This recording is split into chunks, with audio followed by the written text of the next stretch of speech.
Hello, welcome to the June 12th school board meeting. We will call this meeting to order. We'll start out with recognition. Good evening, everyone. It's wonderful to see this many people here tonight, especially in June. Normally in June and July, it's pretty quiet in this room, so it's great to see all of you. Thanks for being with us tonight. We are going to start this evening with the Franklin Community High School Social Studies academic team. So I know, I'm looking right at you.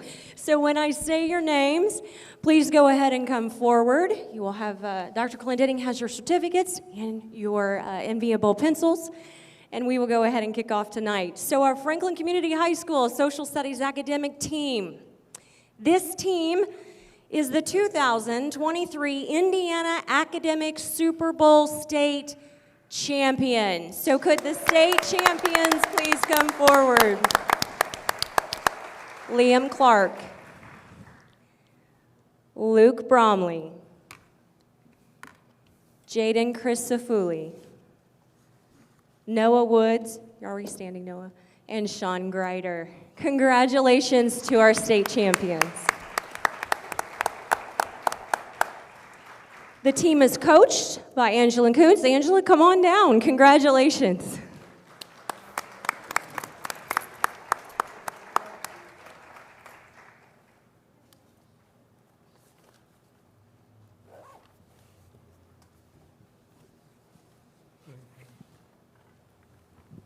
Well, last year, if I recall, you guys got second.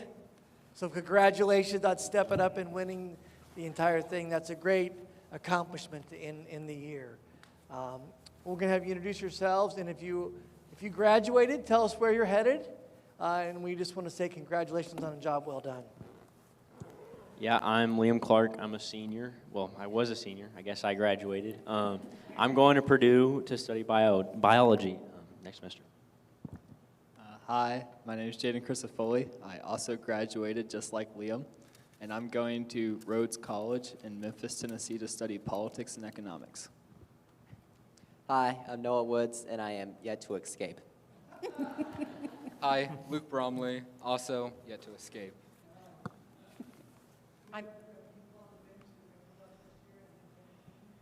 Well, sort of, I guess. Obviously, these two will be here, and then Sean Greider, who's not here. And we do have some folks. We have some ladies, super excited, sisters in social studies, so that are going to be joining us. So, yeah, so good times. But these folks are just amazing. I mean, this has been such a pleasure to coach them. They're just amazing. So, yeah.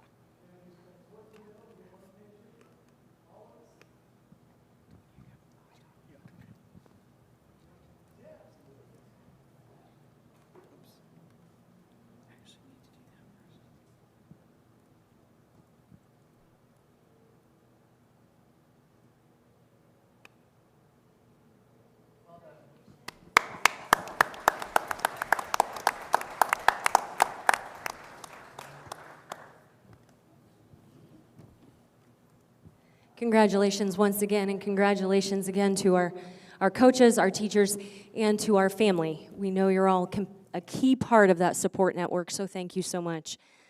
Academic All-State First Team. Congratulations to Allison Garrison. Allison, if you're here, come on down, please. Allison was selected as the Academic All-State First Team by the Indiana Coaches of Girls Sports Association. Allison, stay up here for a second. Liam Clark, J.D. Seaver, and Brady Schmidt, if you would all please come forward. They have all been selected as Academic All-State First Team by the Indiana Association of Track and Cross Country Coaches. Congratulations, gentlemen.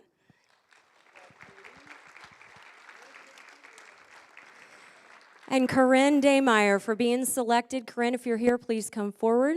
Selected for the Academic All-State by the Softball Coaches Association of Indiana. Let's give Corinne a round of applause. Are some of our coaches in the room? I see Ray. Ray, come on down.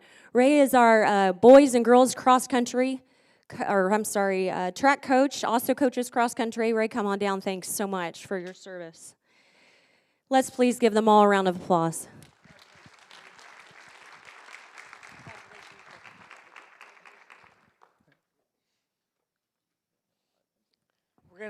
We heard from Liam a second ago. We're gonna go right to JD. JD, introduce anyone you're here and what are your plans for next year? I'm JD Seaver, and I'm going to be a senior.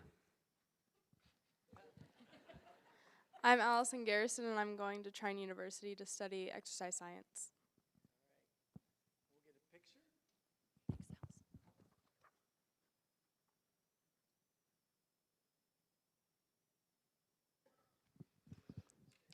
Congratulations, excellent job. We're going to continue with Franklin Community High School athletics. Congratulations to our following state finalists. As I call your name, please come forward. Girls track and field state finalists, Aubrey Runyon, Lauren Clem, Morgan Sandrock,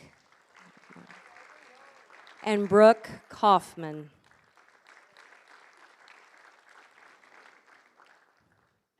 State finalists for the boys track and field this year, JD Seaver.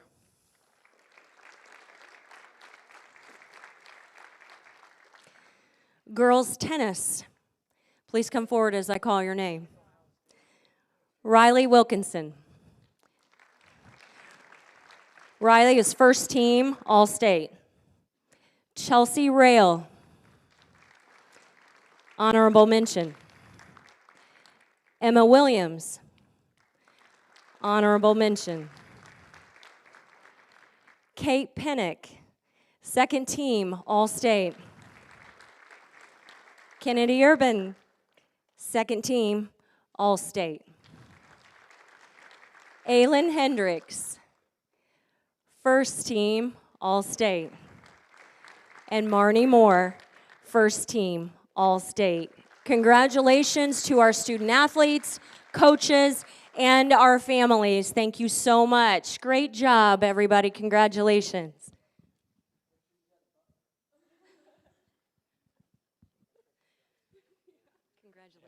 All right.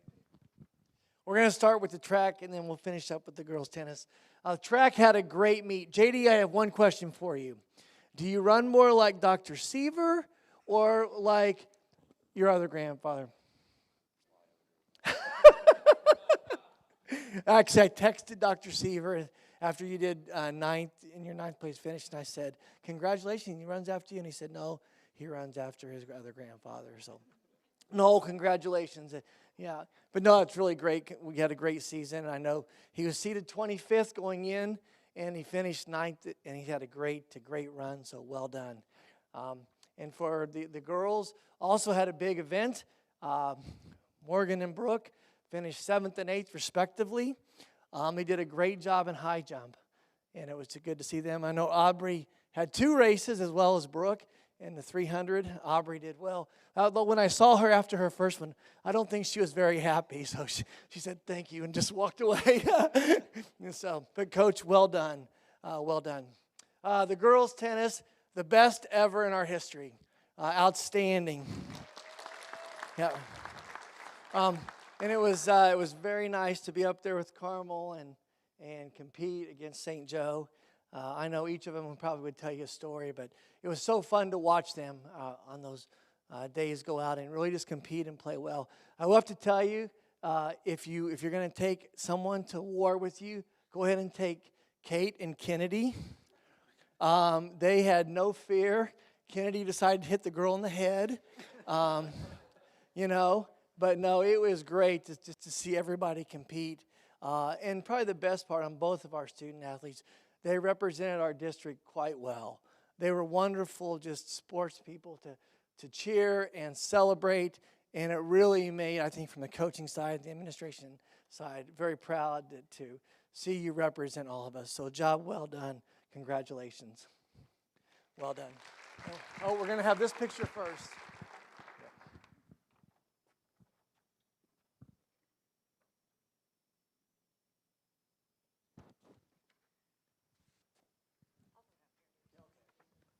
Mr. Doty, do you want in these or? No? Okay. All right.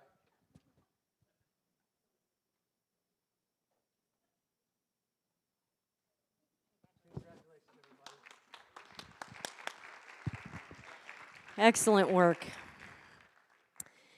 The following student athletes could not be with us this evening, but we wanted to publicly recognize them for their outstanding accomplishments. Bo Baker was named to the Indiana Football All-Stars this year. Let's give Bo a round of applause. And Max Clark was named the Indiana Baseball Player of the Year and the National Gatorade Baseball Player of the Year. Let's give Max a round of applause, please. Now, you're all welcome to stay. We would love to have you. We would never turn you away, but if this is now a time that you would like to depart as we start the rest of the meeting, you're welcome to. Thank you for being here with us this evening to celebrate our student athletes and our students. Congratulations, everybody. Goodbye. Bye, Marnie. Good luck tonight. She's one at 6:30. Did such a good job. Where at? Hopefully close by. Hopefully at the high school or the Baker.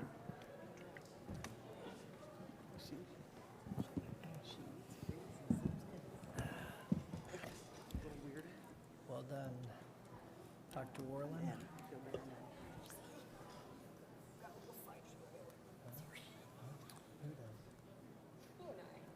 We do. We do. It is, exactly. Yeah. Have you guys looked? Is the pencil showing up on eBay or on any of the sites? They are. Well, Liam said, I already.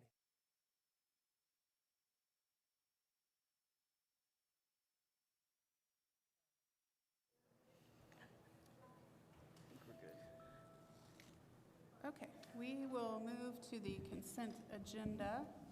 Are there any public comments? Okay. Any questions? Mrs. Nelson, we do have several we want to highlight and just share a little bit of information. First, go ahead. I'll start with the Cub Care agreement. Is that on? No? There it is. Okay. Just had to warm up a little bit. The Cub Care agreement, if you recall at the April meeting, Natalie Fleur did a presentation on that program so far. This was our first year of having the Boys and Girls Club run that program for us. It went very well. So we're proposing that we enter into a 3-year agreement this time. And the terms of the agreement didn't change, just the time frame. And then the second thing I wanted to highlight was for breakfast and lunch pricing.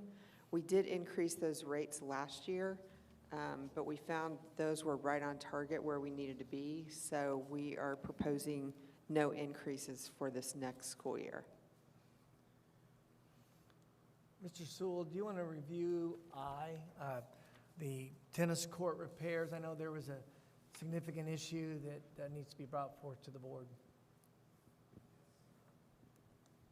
Mr. Gabehart solicited 3 quotes, and we originally awarded that project to the lowest responsive bidder, and then later they had an issue and were not able to satisfy that commitment to do that project. So we went back to our quotes and looked at the second one, and the terms of that quote and the way they expected to receive payment was not in accord with our procurement processes, and the scope of work wasn't quite right either. So we are recommending that we go ahead and award it to the third quote. It is the highest vote of one of the 3, but it is somebody who's done work for us in the past. Their terms are agreeable to us, and their work has been good in the past. We're also that's kind of an urgent need from a safety standpoint, so we want to go ahead and I don't want to put it off for another year. We need to move ahead on it. And the funding on that are the bond proceeds, correct? That's correct.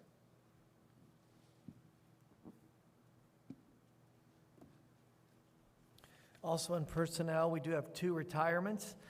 Gary Cochran, 18 years of service as a bus driver, and Kathy Decker, 29 years of service. So we just want to say thank you to both of them as they embark on new ways to transport kids to and from, probably in different things that they're going to do. But we just want to say thank you to them. And then one that we've talked about, you're going to hear a little bit more about, but also just note that Mr. Warland last year was the assistant to the principal. This year he's the assistant principal at Northwood, and his services and salary is there. One of the things that we're looking at for the 2 assistant principals at elementary is their number of days worked is 204 days. Looking at that and kind of talking with the principals, that really will allow them to get their job done, and that's what you're going to see on their benefits side. And lastly, the Teacher Appreciation Grant. If I had to guess, this will probably be the last year that we approve this grant, but by law, we have to each year come before you and renew our Teacher Appreciation Grant. And just a reminder that we do have to differentiate highly effective, and highly effective must be at least 25% different than effective. And so we are asking, part of the consent agenda, that we approve this policy. And then shortly, Dr. Warland will be coming back with the entire evaluation structure and what we're going to do in the next few months. But this is the Teacher Appreciation Grant policy that we annually approve.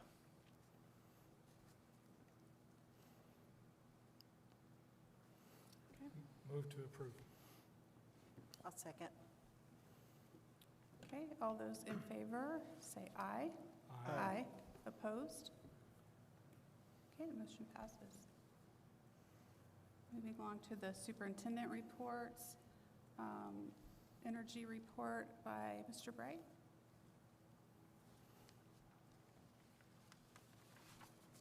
Hello, everyone.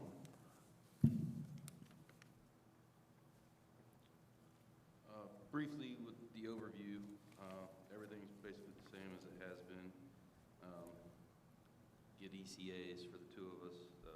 Energy audits, active HVAC scheduling, lighting scheduling, sewer usage credits, etc. Most of that has stayed the same.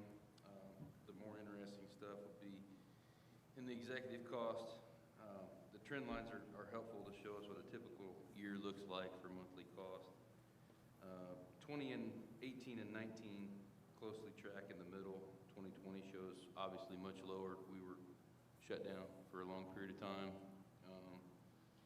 2021, you can see some higher than normal costs due to the extended HVAC run times. We use that as a mitigation measure. We talked about that last year. 2022 does show a slightly higher path for most of the year and an extreme jump in the summer months. June, July, and August, FCHS used 491,000 more kilowatt hours than 2021. Couple that extra usage with the increase in the kilowatt hour unit cost that we saw this year, and the result was an increase of more than $100,000 over that 3-month period of time. So, sounds like small unit cost, but when you add it all together, it gets quite large. So unfortunately, 2022 was the first year since the inception of this program that we've failed to spend less on total utilities than the baseline year of 2012. Natural gas, water, and sewer only account for $8,322 of that amount, of that $165,000. The unit cost of electricity was responsible for the rest. In 2021, our cost per kilowatt hour was around 10 cents, and in 2022 it went to 13 cents. And fortunately, through our tight HVAC and lighting scheduling, the usage for 2022 was 790,000 less kilowatt hours than 2021. And we were able to keep everything at least in check with that. Had we seen a similar kilowatt hour cost to what we paid in 2021 and every year prior to that, we would have spent a minimum of $364,000 less on electricity. Our kilowatt usage for 2022 was 484,000 less than our baseline year of 2012. So, long story short, we're not using any more per se as a district. It's just, as we talked about early, the rate hike was huge. So we were able to keep it at least a little bit in check. In summary, even with this year, the program continues to help the corporation save on utility expenses. Over the last 10 years, the average annual savings is $264,000, and total cost avoidance of $2,642,000. Wow. And if you'd like to know anything else, I'd be happy to answer any questions if I know. Mr. Bright, just a comment. So I appreciate you still trying to achieve a comparison to the 2012 as our baseline, but conditions have changed so much that I don't think that that's fair to you or to the corporation that we keep looking back to 2012, right? We've had to set our HVAC systems to run for that positive flow, right, in many of our buildings and that. So I would challenge you to find what is the new baseline. You know, of course, it's not 2020 either. Yeah, I think that's a great idea. 2020 would be good. We would look great. But I think that it's time that we talk about what is that right baseline for you to work towards. Okay. And then see where we're at. Great idea. Anybody else? Do we have any update on the rate hike that Duke is talking about? I know that the most recent communication, they're talking a 5 to 7% decrease starting third quarter, July 1. That's according to what they're sending out. And then showing as of right now, 2024 being a 2 to 3% decrease over 2023's overall average rate. It's very wordy, so trying to nail down exactly what that means can be challenging. I'm going to work with Tina on the budget for next year to kind of, so I started looking at that a little bit today, and yeah, it's wordy. So we'll see if we're able, it does sound like it's going to be less than this year, if that makes us feel a little bit better, so. I just have one more question. What one piece of advice would you provide to the board on something we should do in the future? Obviously, we're using a lot less kilowatts than we have in the past and other things. Do you foresee things that we need to have them monitor and look at as we move forward? So the high school being the energy consumer that it is, it's by far our largest square footage building, but also usage building. The chiller replacement project up there is going to be a huge help in how we go forward. In the summertime, that building is occupied a lot, and when it's hot out and you require those chillers to run for sometimes 14, 15 hours a day, when we get these new ones in that are able to throttle back on their own, they're going to be so much more efficient. You guys have already done it, I guess, as far as the high school goes in that state. Custer Baker's happened a year and a half, 2 years ago. We're already starting to notice, even with the same comparable run times, that we're saving money by having those pieces of equipment in there. So I guess what I'm trying to say is investing in new equipment. Let's not be afraid to try to get some of the new stuff in here. We might spend it on the front end, but we're going to see the savings on the back end in a big way, I think. Thank you. So I guess one more question on that line, Mr. Bright. Is there opportunities for alternative energy sources? I mean, when I drive by these buildings, we've got a lot of roof space. So we talked about this a little bit last year. Yes, in my opinion, yes. I mean, in a limited capacity especially. You know, we may not want to go whole hog and you know, oh, we're net zero in this building. That may not be attainable, but to have a little bit of help when we're already sitting here with big, giant, flat roof spaces that do nothing but collect sunlight anyway, that seems like something that would be worthwhile to really dive into and take a look and see what we can do. Okay. I would just like to publicly thank Mr. Bright.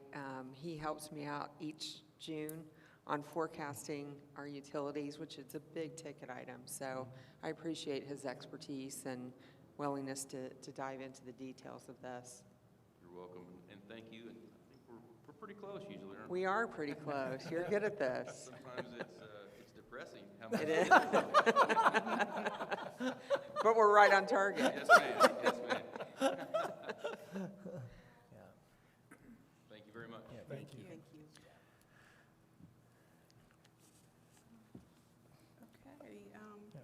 personnel changes. Yeah, President Nelson and the rest of the board. Just wanted to highlight as we wrap up this school year and move into the next, just a few personnel updates. One is really with regard to Earlywood. As you recall, we are collapsing Earlywood, and a lot of things transpired in the last quarter of the school year that needs to be brought to our attention. One is New Connection closed, and so all of our students that were at New Connection, and there were 11 at the end of the year, need to go someplace. And also, that means that we're going to have some additional personnel come back to us at that alternative education classroom at Needham Elementary. And so with that, we, as you know, we have Mrs. Scott that's going to oversee that, and then we've moved Mrs. Cork in as her assistant. And then Dawn Phelps is getting her BCBA certification, which will allow us then to charge Medicaid for some of the services the kids would get as a way to continue to grow that. But we are going to see additional personnel in that special education space. Additionally, just note that special ed continues to be in a number that we watch as it continues to grow just in the population. I am looking forward to having Mrs. Scott lead that and really provide direction for us in that space. Also, we talked about this just a second ago, but at Northwood Elementary, where we have a new principal, part of that Earlywood shift, having an assistant principal. Remember in redistricting, we brought Northwood up close to 500 just with everything because it was not going to grow with the home developments, but the other schools are. Well, it got there, and it did cause some stress in that journey. So having that assistant principal help, the new principal, Mrs. Hoagland, will be very, very good, and that is Mr. Warland. He's going to come in and be that assistant principal in that space. And so we're looking forward to that. In addition, one of the things that I'd like to ask you to continue to ponder, and next month we'll think about this, but we partnered with the city for an aquatics director for several years. And that was part of a program that Mr. Doty he was with us, started in that conversation. We've gone through a couple different people in that space, and they no longer, they notified us a few months ago that their director was leaving. So that left us looking at what we're going to do. Mr. Doty, for several months, asked me about an aquatics director. Can we get an aquatics director? And for several months, I said no. And we talked about really what can we do?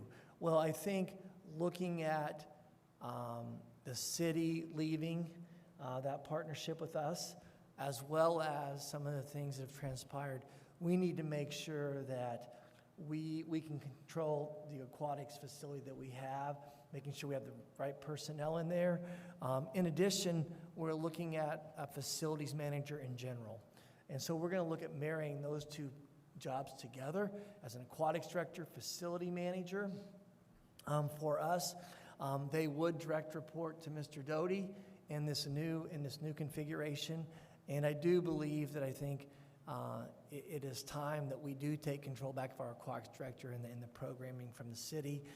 This person will be responsible for getting lifeguards, also programming into that, and then also look at facility management across the district. So they'll partner not only with Mr. Doty, but here at the middle school and all other schools. And the third part of that position will be revenue generation. As you know, for many years we've had Mr. Corliss on the PAC end, looking at taking care of the auditoriums as well as generating revenue. We're now going to go to the athletic end. If Mr. Bright was still here, he is still here.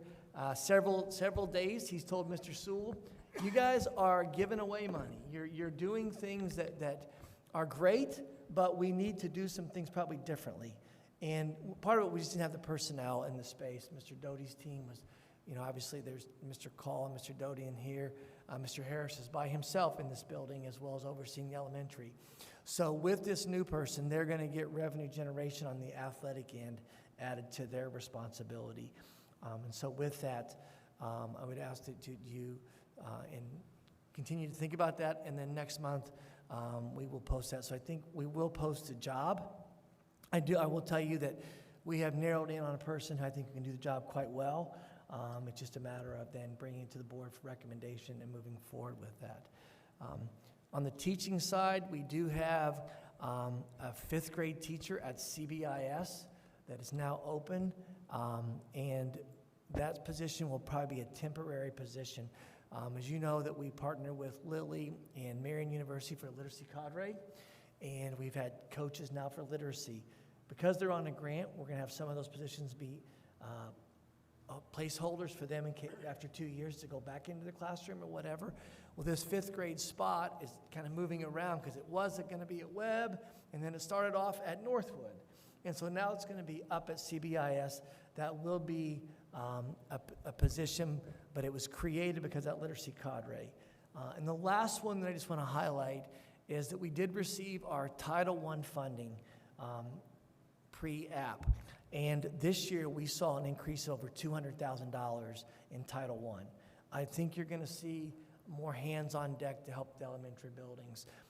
We went from about $537,000 to $818,000 in Title I services. So that will bring some additional personnel that you don't see here that we've talked about. We just received that notification last week in what we're going to do. So that will be an additional personnel for us to help in that COVID loss and what we're doing. So do you have any questions about personnel or where we're headed with what we're doing? Since we had the two bus drivers retire and we were already hurting for bus drivers, do you know how many open positions we have for that, or if we are still going to be hurting? We were full up until the resignation. So we're down again. I know that Jeff is sitting in there in the back. I believe we had some subs that were ready to come on and be back full-time. Is that correct?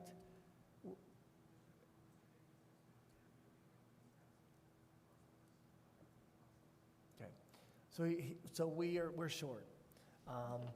And as you know, we're still trying to maintain the integrity of our system by the number of bus drivers we have, and we do have several that are bona fide. We up that. I think we're at 28 positions that are bona fide, so that means that they can work up to 40 hours and get insurance.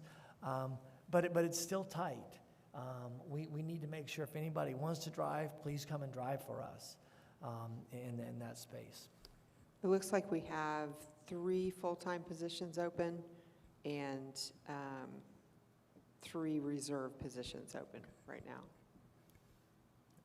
And we did just send out notification to all the parents in the community. Hopefully you received that, Mr. Savinfield, a bus announcement. If you have a student that rode the bus last year, we've already announced what time we're going to pick you up in the fall to help us understand how many kids. But one of the trends that we're seeing are more high school kids are riding the bus than ever. And you would think that's great, but it also puts additional stress on us in that space.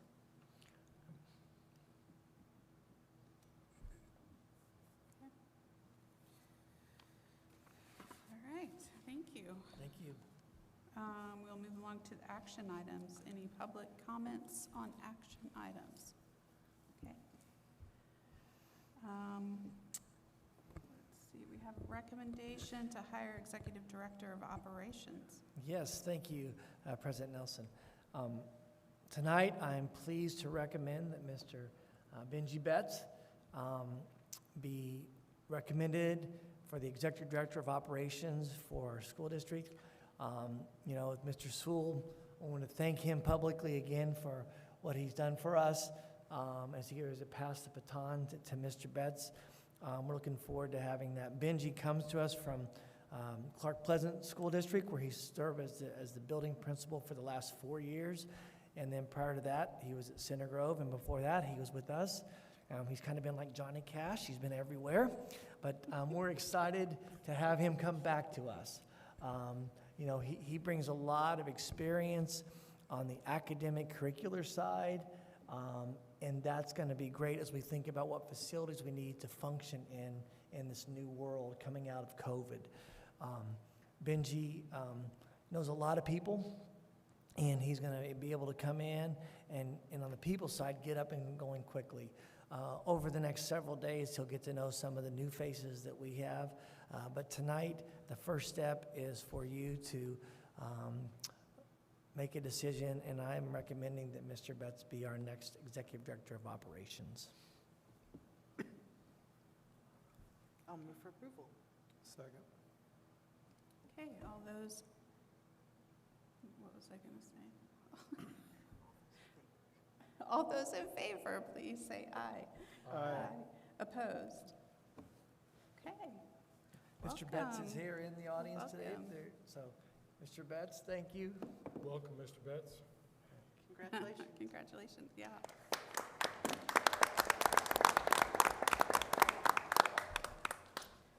Okay, C, temporary transfer and loan resolution. Okay, this resolution should look familiar. I do this every 6 months.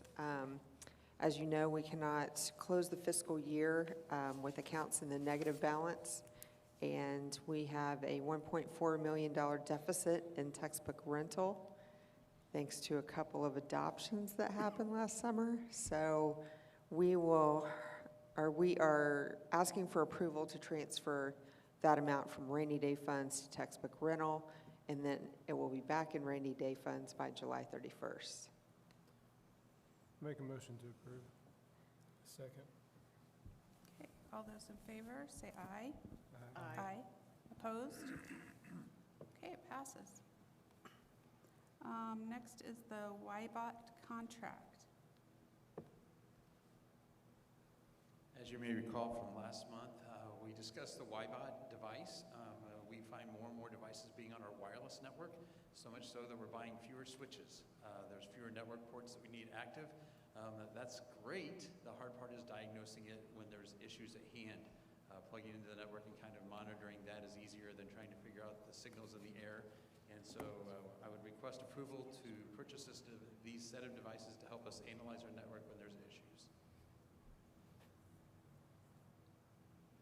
Move for approval. I'll second. Okay, all those in favor, say aye. Aye. Opposed? Okay, motion passes. The PA system installation. Yes, this is for 4 of our 5 elementary schools. Needham has already been completed. They were our test scenario on replacing the public address systems across our elementary schools. Webb and Union are probably in the most dire situation in needing their public address system replaced. And we, as per se, we expected the PA system installation to go above $50,000. We put out a request for 3 bids. It was difficult to get 3 vendors to provide the bids. One of them, which will be our recommendation tonight for CCAP, for a little over $40,000 for the installation. But we have the devices in hand and we're ready. The wiring is there, the infrastructure is there. The vendor, CCAT, has assured us that they can get 2 of the buildings, which once again would be Webb and Union, done by the start of school, and then they will complete the other 2 by August 28th. I would request approval to begin the installation process with CCAT for $40,284.51. I'll move for approval. Second. Okay, all those in favor, say aye. Aye. Opposed? Okay, motion passes. Landscape service agreements.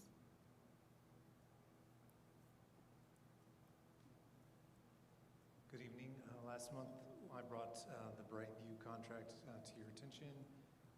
We have had them mowing for us for the last few weeks, kind of on a trial basis, and they've been doing a good job. We've gotten really good feedback from the building principals on that. So I would recommend we move ahead with approval of this service agreement. I'll move for approval. Second. Okay, all those in favor say aye. Aye. Aye. Opposed? Okay, motion passes. Thank you.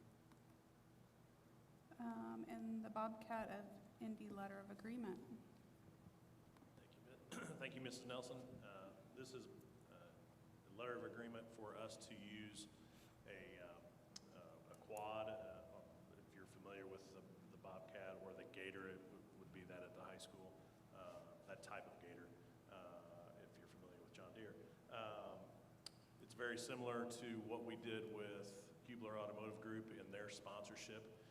This is in exchange for sponsorship signage, and we get to use their equipment on site for our outdoor athletic facility. So that's why I'm seeking approval tonight for the use of that, with the option to buy at a much reduced rate in 12 months, if we choose to do that. So just seeking that approval tonight. Move for approval.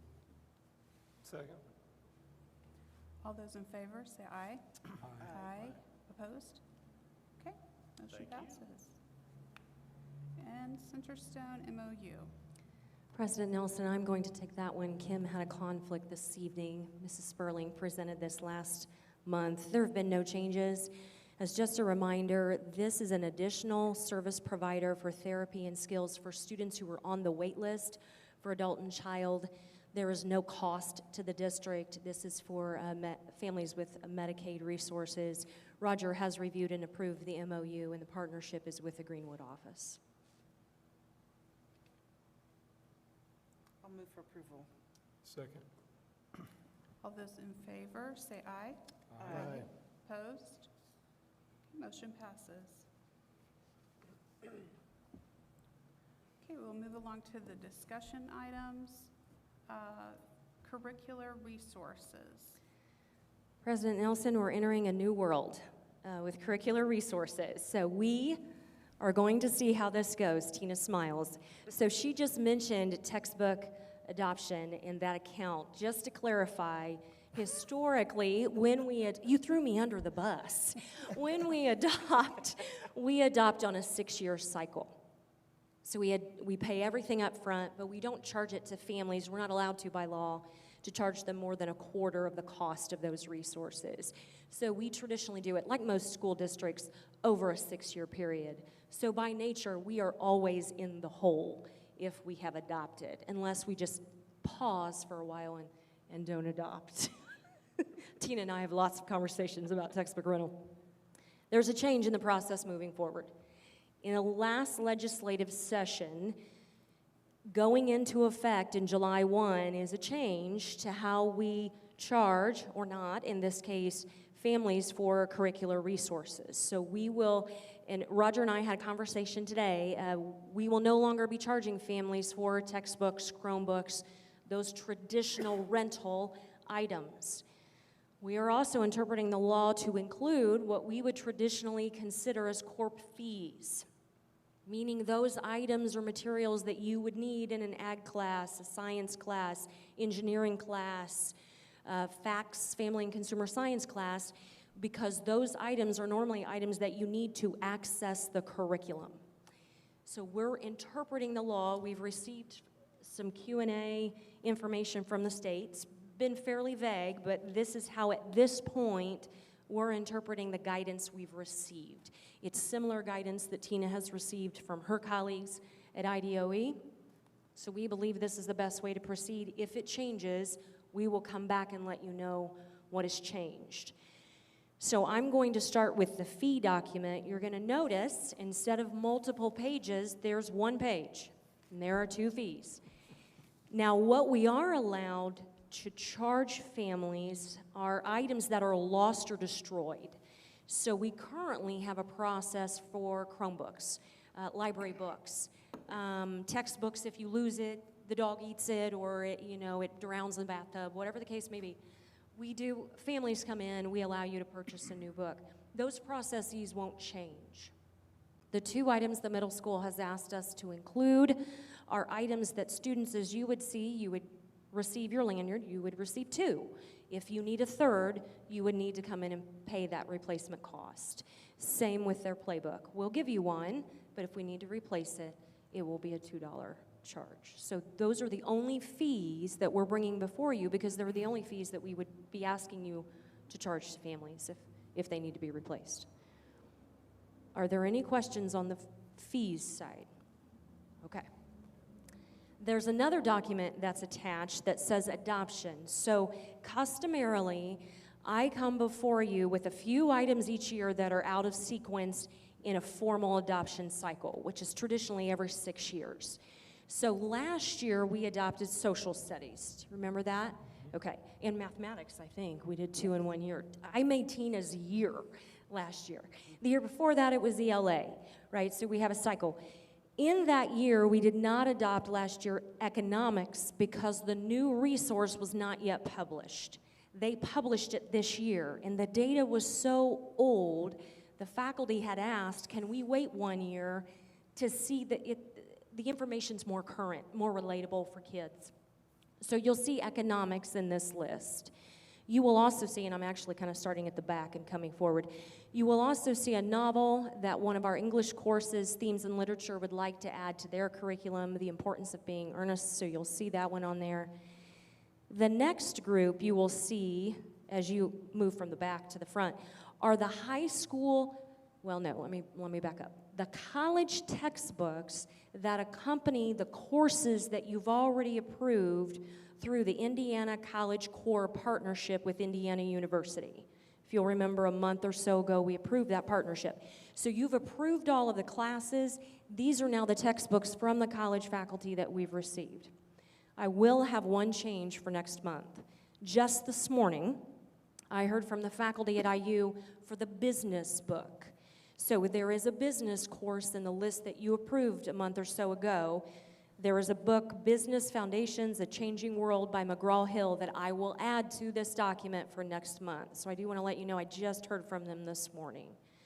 So that's the only change there. The other items at the front of this document are online software resources that we use in a curricular capacity. Okay, so I'm going to kind of start at the back. Team Builder, the high school weights class has been using Train Heroic and charging students as part of a fee for that class. It's how they track their progress and then faculty assess. There is a different product, you'll see it there, Team Builder, that costs less, that actually provides more services, if you will, benefits to the faculty. So they're asking for permission to switch those online resources. The next two are resources that we're using to replace online resources that have been sunset by their vendors. So Reading Counts, you've heard of. Reading Counts will no longer exist. So we vetted through a project in piloting Book Taco. That's what the faculty would like to use. I know it's a strange name. eSpark then would replace Compass Learning at the K through 2 level. Right now we had Compass Learning K6, but we have IXL 312. We adopted IXL through ESSER funds after the pandemic, so we're not adding on to those resources 3rd grade through 6th grade. We did not see that as a necessity, but just something for that K2 level. Many faculty are currently using, there's a free version, you can't produce reports or analytics, but they like that resource, so we're going to try that K2. Overcoming Obstacles is actually a replacement for us at the middle school with how we're using our counseling curriculum to focus more on employability skills. So we're really trying to focus more on workforce readiness. We have an Exploring College and Careers course that's partnering with our school counselors. You'll see there, and it's free, research-based, and it's free. It's free. It's research-based. Problem solving, conflict resolution, study habits, future planning, college and career. We're really trying to hit those employability skills that are required by the state of Indiana. And the last one, we're requesting science. And honestly, this is a conversation we will need to have at the admin level, how we proceed with adoption moving forward. What does that world look like? We don't know that yet. But science is up next. And the new standards came out this year, and they are very different. They are learning science by doing science. So getting in, hands-on, standards-based, new world. So we made our way through last year. We're going to make our way through again next year with some of the new standards. And it's really exciting stuff. I think it's great for kids. It's just not how we've always been doing science in some cases. So one of the requests we're making is to pilot actually a resource we already have. We're using it at Union and Creekside through their PTOs. It's a resource that teachers really like, and it's really inexpensive. So we would like to pilot it K-5 to see if it's something we would like to consider for all of our buildings and classrooms K-5 moving forward. I'm happy to entertain any questions. So the preliminary numbers that we've gotten from the state are going to be $151 per student to cover these costs. That is more than enough for the elementary, I believe, but that for the high school, with all of the consumable fees that go along with that, we're estimating to be about $300,000 deficit there. Now, fortunately, Mr. Sprout applied for a state connectivity grant, and it got approved for a little over $600,000. So that is probably going to buy us 2 years as far as the deficit goes. And in the meantime, we have daily conversations about how we can reduce these fees per student. So we will continue to have those conversations and look for more reasonable resources and focus on the free ones as well.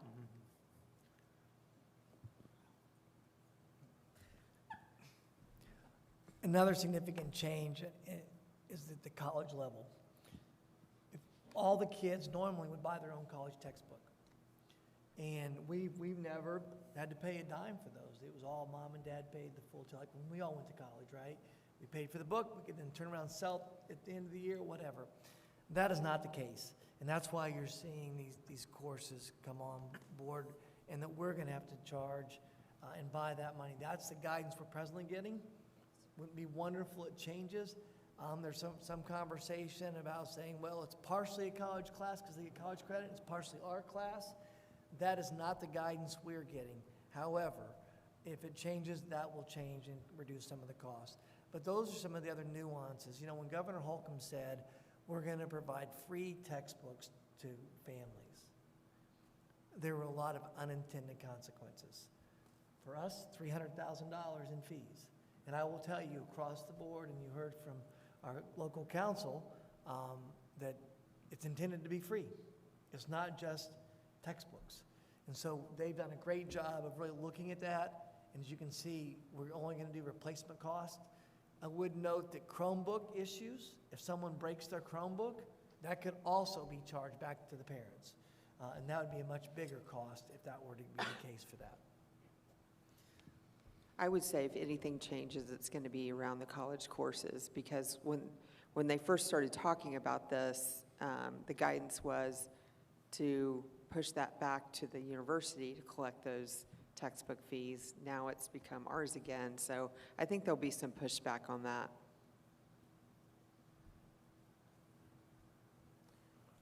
When are we going to send out a communication to the parents, letting them know of our fee intent, or the proposed plan? We're going to go ahead and send invoices so the parents can see the charges that they would have had to pay this year, and then just zero that out, because we'll have to submit all of that information to the state anyway. But we think it's important for the parents to see this is what it would have cost. We're going to take it from the good news side of approach to let mom and dad know that this is what we're doing, but I do think it's important for them to understand how it impacts us and what we're looking at. So I would say that would be out sometime in July for us as we travel forward to get that to everybody before the start of school year.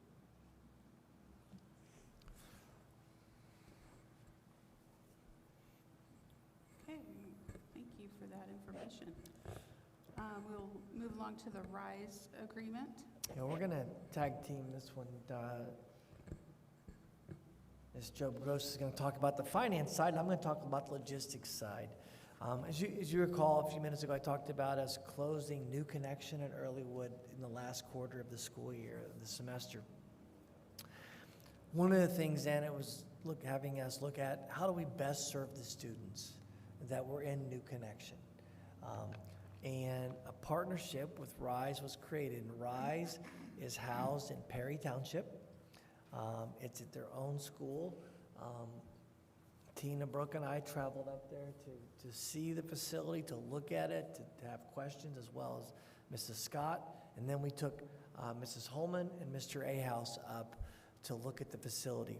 This program is designed to take the students that are struggling in that least restrictive environment locally and continue to provide them the resources they need to transition back to us. We feel like the best solution is to partner with RISE Learning Center.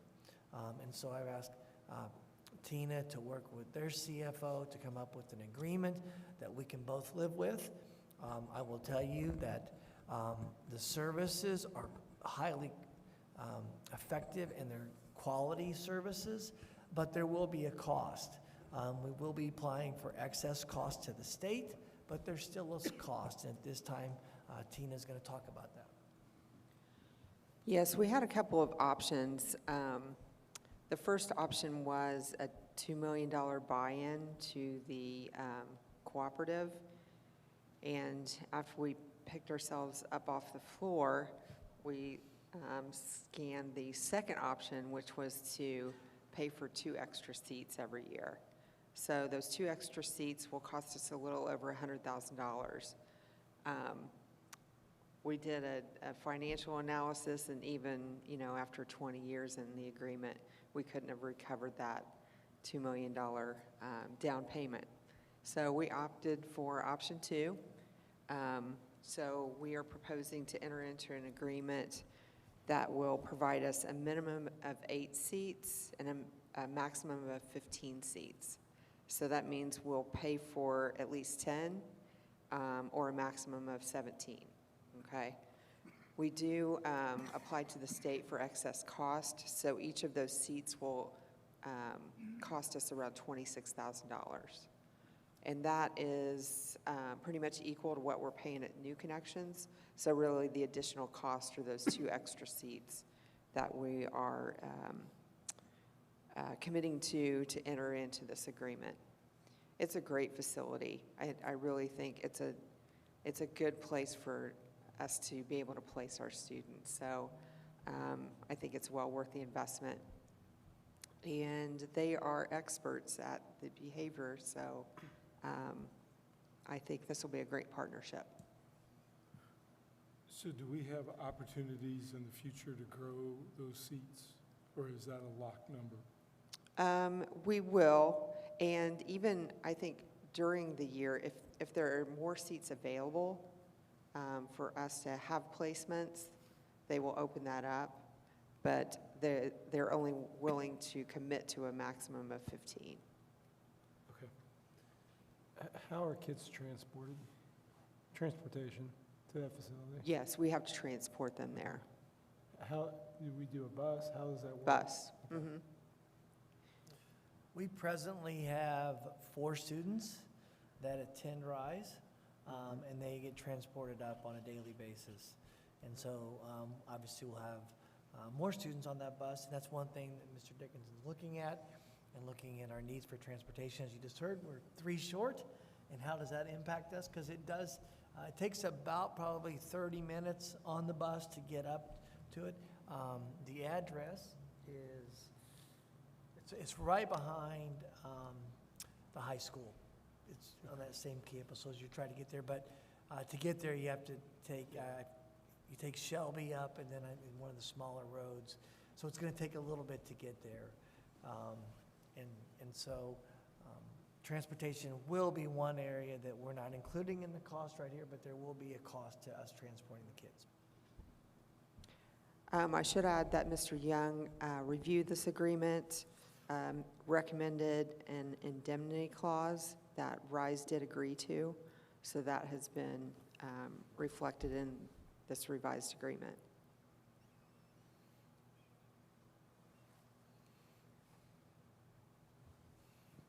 Okay, thank you. We will move to the CBIS middle school, high school handbook. Yes, you will see attached on the agenda some of the finalized handbooks, but also the changes. So I'm going to hit on some of the highlights just on the summary of the changes. If you look at CBIS, and some of it you will see is just, all of you shifting in your positions, new staff, change in school year. You'll see some of that as we get to the high school, but some at CBIS, they're trying to highlight clubs, organizations. They're really trying to offer more opportunities for students after school. Mr. Harris has been helping with some of that on the athletic side, but clubs and organizations, so they're trying to reinforce that with students. They've cleaned up their Chromebook language, adding some information about courses and course offerings, band and choir. Common theme you'll see both on the middle school and CBIS as well as the elementaries is we're really trying to work with families to access our online resources, their apps on their phones for seeing their student attendance and seeing grades and those sorts of items, information. So we're trying to encourage families by not printing out report cards and mailing home report cards. We really would like families to look at that information daily or weekly or whatever the course may be for your own student, so you are cognizant of what's going on. So there's some language there, some additional language, cleanup on the dress code side for CBIS. Most of the middle school and high school language is really focused on just some of the clerical cleanup that you will see there. There are changes in their start and end times. We were approved for the 10:03 waiver from the state for the middle school and the high school to allow for that additional time for their professional learning time. So Thursday mornings, those times will change slightly. The other thing I want to add, and this is further down on the agenda under the policies first reading, but we will be adding to all handbooks, so the elementary handbooks, CBIS, middle school and high school, resulting from the OCR investigation, the updated or the new policy on Title IX. So you'll see that in first reading. Once that's approved by the board in July, we will then also include that language in those handbooks. So you don't see that here reflected, but that information will be added. Okay.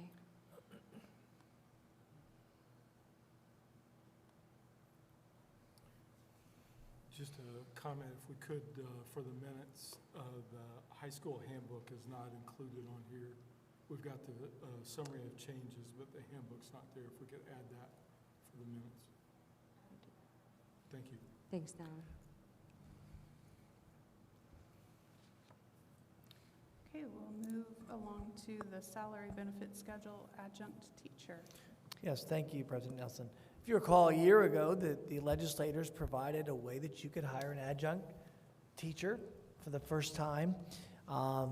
And it required that the school board declare that we had adjunct availability, as well as it required us to set up a salary structure. Some requirements: the person has to be in their position for 4 years, in a content-related or career-specific to the position we're looking to fill. It cannot be in elementary education. That position is not available. And so when we look at that, we do have a need for an adjunct position, and for us, it's in the area of strength and conditioning and weights. If you recall, Mr. Hart was our partner both first as a third-party vendor when he owned Joko CrossFit, and we worked with Mr. Young and Mr. Huddleston for that agreement. Then when that company closed, Mr. Hart came on board with us as a teacher last year with the waiver, and looking at probably the best fit for us is this adjunct position for him. And so he would serve in that because he obviously has been in the area of strength and conditioning for more than 4 years. He would fit that need, but he is not going to be under the CBA. That's one of the state law requirements, that they don't sit under the collective bargaining agreement. And so with that, I've been working with Ms. Job Gross on what's the best way for us to allocate funds for this position. And so with that, I think we've come up with a pretty solid opportunity both for the school district and for the employee that we are looking to partner with. So the salary and benefit schedules for these positions are based on the teacher salary schedule. You know, a lot of times we might just hire a person for one class, so that's going to be a 1/7 contract, and the same benefits as if we hired a 1/7 teacher. So it pretty much mirrors those teacher salary and benefits. We've just put in a lot of line items to show, you know, the number of classes, what it would look like if we hired them for a certain number of classes. And I think on the benefit, they are not turf eligible, is that correct? That's what we talked about? Unless they are full-time, they would not be, no, they would be perf eligible at full-time because they're not certified. And are they eligible for ECAs? Yes. I'm sorry? They're eligible for the ECA? Yes. Okay. So annually, you will see us come forward with that recommendation. A lot of times it would be, like you said, in a singleton class probably. You know, we remember last year we couldn't find engineer, and Mr. Ahaus took Mr. Lewis from his background as an engineer and had him give up a class of math in order to teach that. Well, that'd be a good example of how we would partner with somebody in engineering. Ag is another place that you could look for us to, you know, it's so hard to find ag teachers, as we know, and as we try to find them as our program grows. So that's a place where we could look to the ag industry and someone who's been in that field and come in and help support us in this area. So those are two of the areas I think that you would probably see us delve into. But Mr. Hart is the first one that we'll be looking to bring on to this adjunct teaching position.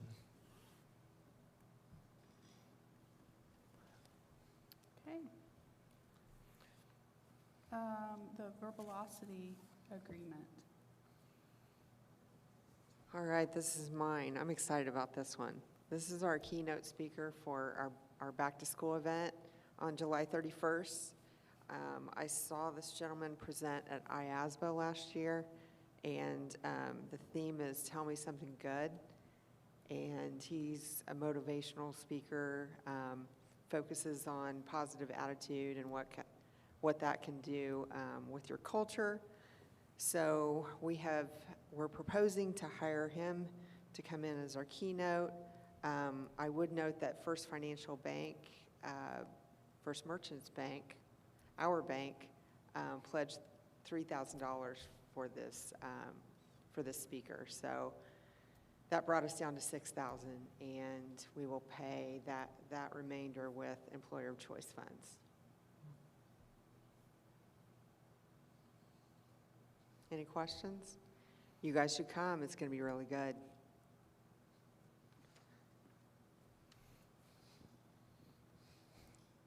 Okay, policies, first reading.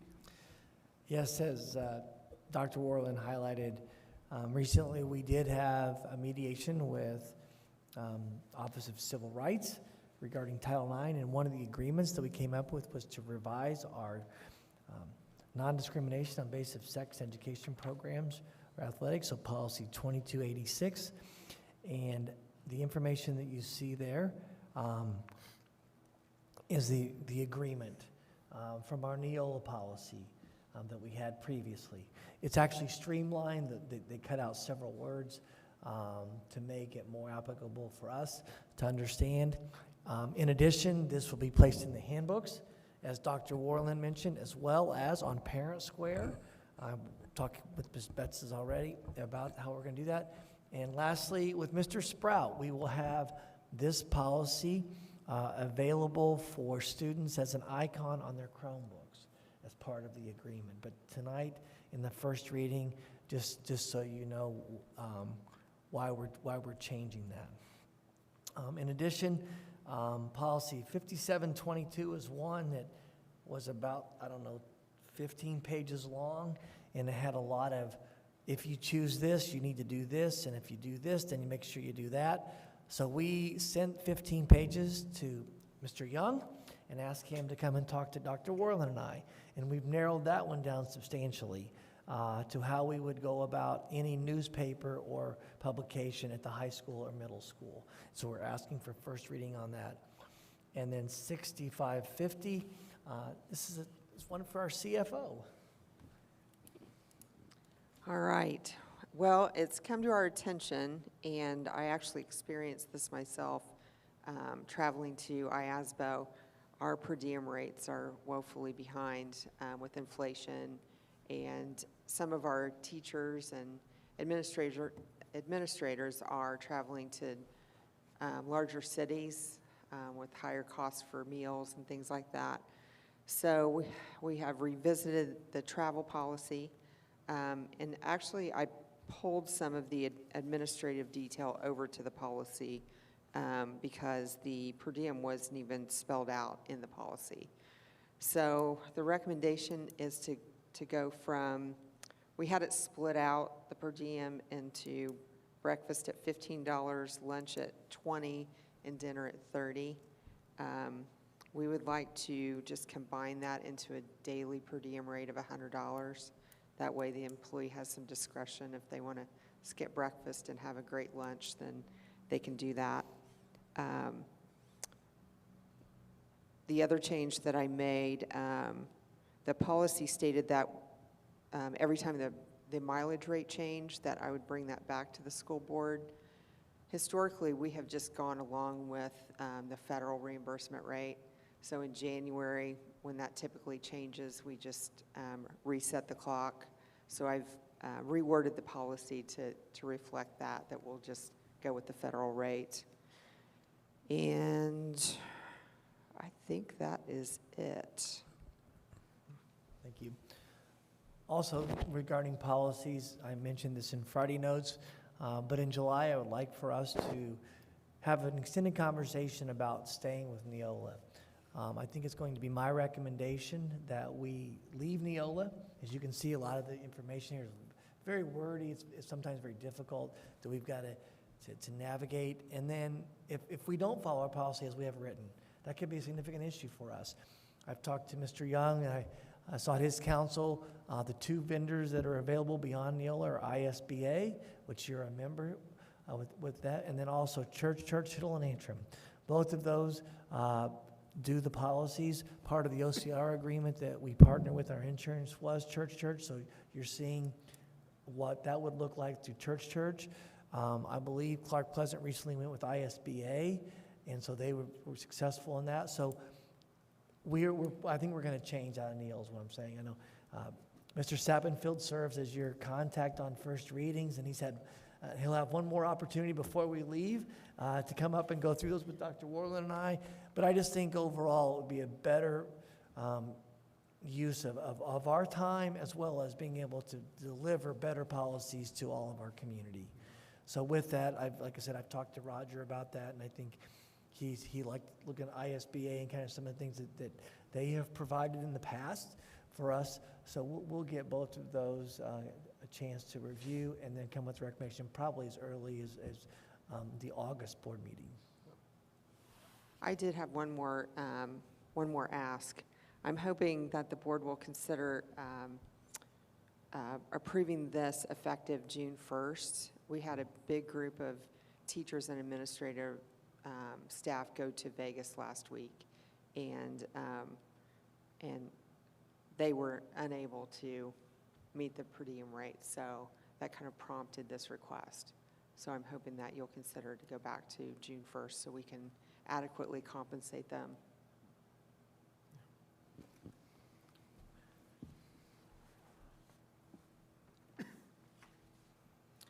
Okay, any public comments on discussion?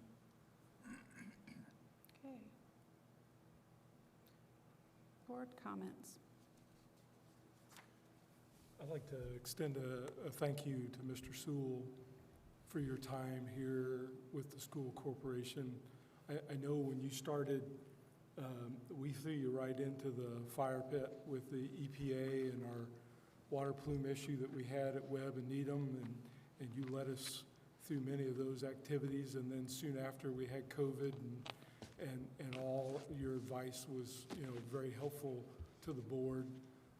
And also how you've grown the safety program here with our SROs, the work with Doug Cox, just the expansion we have. So I really want to thank you for that. Thank you for your support. I wish you all the best. Wish you all the best of luck in your future position and whatever that journey takes you to. So don't forget us. Stop in, but thank you again.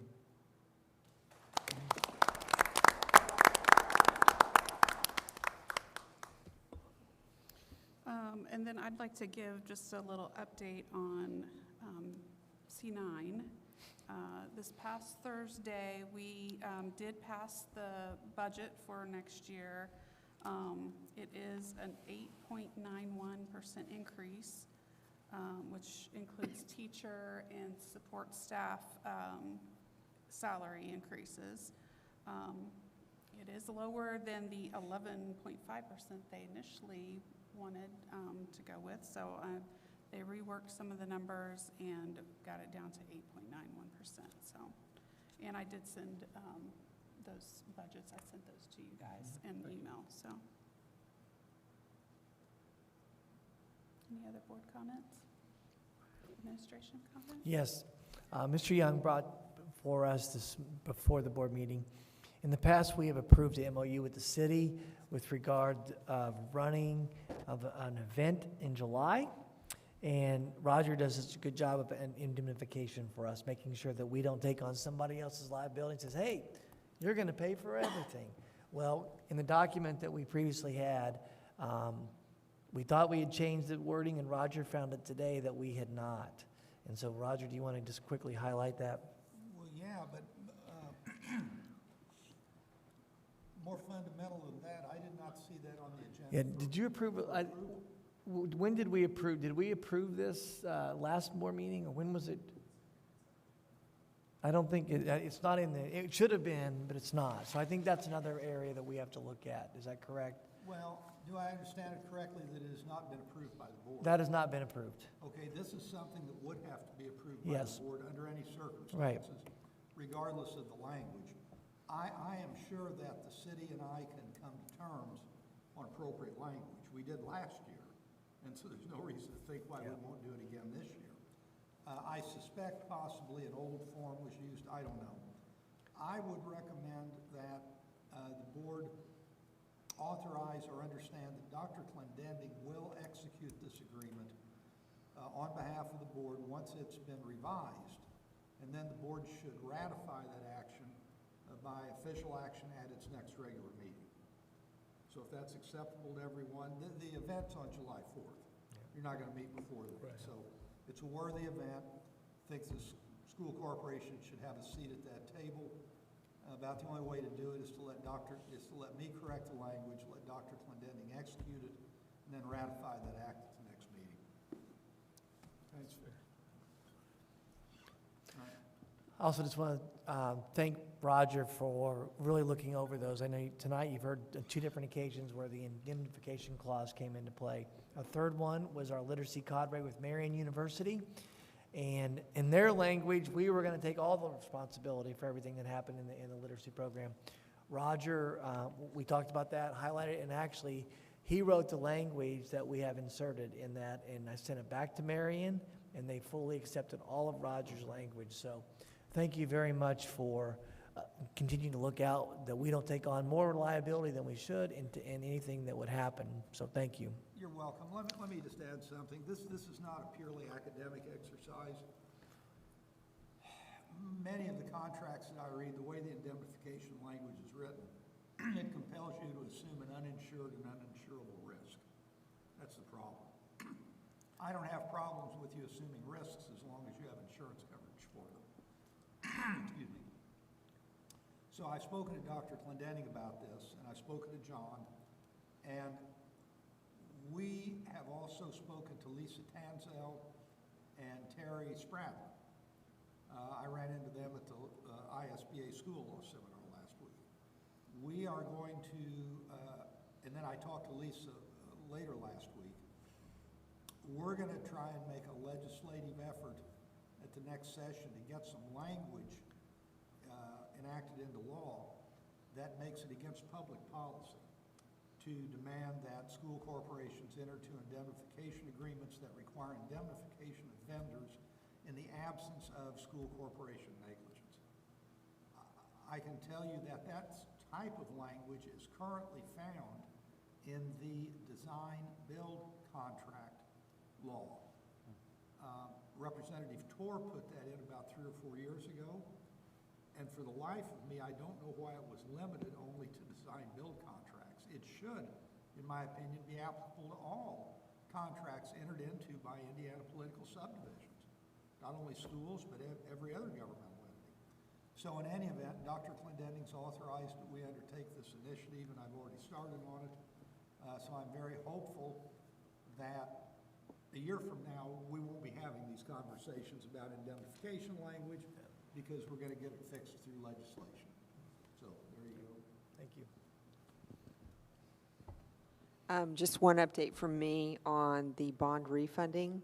The board approved a couple resolutions kind of queuing things up if Baker Tilly identified a good time to enter into that refunding process. Well, now is not the time.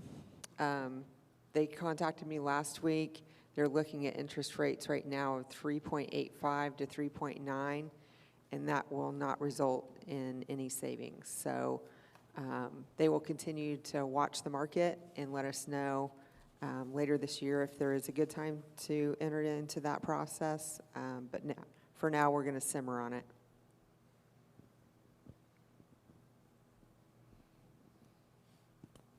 Okay, calendar. Yeah, July 19th, we're going to meet for a full-day board retreat. We are upstairs at the Chamber of Commerce on Jefferson. Talked to Becky, and I think we're going to walk to someplace downtown for lunch. So if you have a preference or whatever where you think that, please get that with Natalie, and we'll make arrangements. But I think that'll be easier than having the food brought in on that. We're looking the major topics. We're going to talk about Earlywood and special education programming. We're going to talk about Central 9 in terms of our partnership, what that looks like, as well as a strategic plan. If there are other items that you'd like to see us discuss that we've mentioned or that you have questions about, please send those to President Nelson or myself, and we'll get those delivered. You will have your packets the first week, at the end of probably the first week of July, to give you a week to look at those if there's anything that's missing. And then we will use electronics. The packets will be delivered through the Chromebook. So if you need a hard copy, once again, that's great. Just let Natalie know, and we'll take care of that as well. New teacher orientation. Dr. Worland has planned for a new structure. We're excited about what we're going to do there, but that is the 26th and 27th. Our back-to-school celebration, Tell Me Something Good. So everybody's going to sing, and it's going to be great. I believe the 31st, we will have breakfast at 7:15. We're going to be at the high school. President Nelson, you'll be part of the group as we tell the teachers something good as a big welcome. So you'll be a part of that. But everybody is definitely welcome for that. We'll have FCTA meeting right afterwards at 9 o'clock, and then back in our buildings at around 10. Then the first day for students, August the 2nd, we will have our back-to-school programming at elementary, and right before that, in different schools and different spaces, and we'll talk about those in detail in July. But just want to give everybody kind of where we're headed in the calendar. I have a question. Just what's going on with the Building Thinking Classrooms Conference? Is that still, or do we have a lot of people signed up? And We do. We're about at 850 people. We do. We're at about 850 people coming from all over the U.S. and in some cases the world. It is still June 29th and 30th at the high school. Very good. Yes. Enter through Brannigan. Say that one more time. Enter through Brannigan. Okay. Cannot enter through the front. Yes. Because GPS Will route you. will route you. Yeah. Right here. Yep. They're also doing, Melissa and her team have done a phenomenal job of just promoting this, but there's a lot of things downtown. One of the events to highlight, We're going to see Hoosiers, the movie, in the art craft, and they're actually having, Mr. White, I think Bobby Plump, and Mr. Kraft come and talk about their experience both playing at Milan and the movie, and I think Mr. Long as well might be here. Is that correct? Yep. But Mr. White came into the office last week wearing his Milan hat and just really excited to talk about it. So I had to call Dr. World and say, "Now, where is it again?" But because it was either going to be at the high school, but it's at the art craft. But Melissa's done a great job of doing everything. Most people are staying out at the hotels that are local. So once again, we're seeing that economic boost into Franklin because of just really a teacher. This was 100% teacher-driven, and we've just supported it. So I want to say thank you to that. Well, back to Hoosiers, just because we will be out of town, but if anyone would like a signed autographed picture of Brad in the movie Hoosiers, he would be happy to do that. He was in the movie. He rubbed elbows with Gene Hackman, so he's very excited. They may be bringing museum memorabilia. Do you want to add that to the display, Well, like he a signs sign? them specifically to the person, and he'll laminate it at no charge. So we could get a parent square for that. Is that right, Mrs. Betts?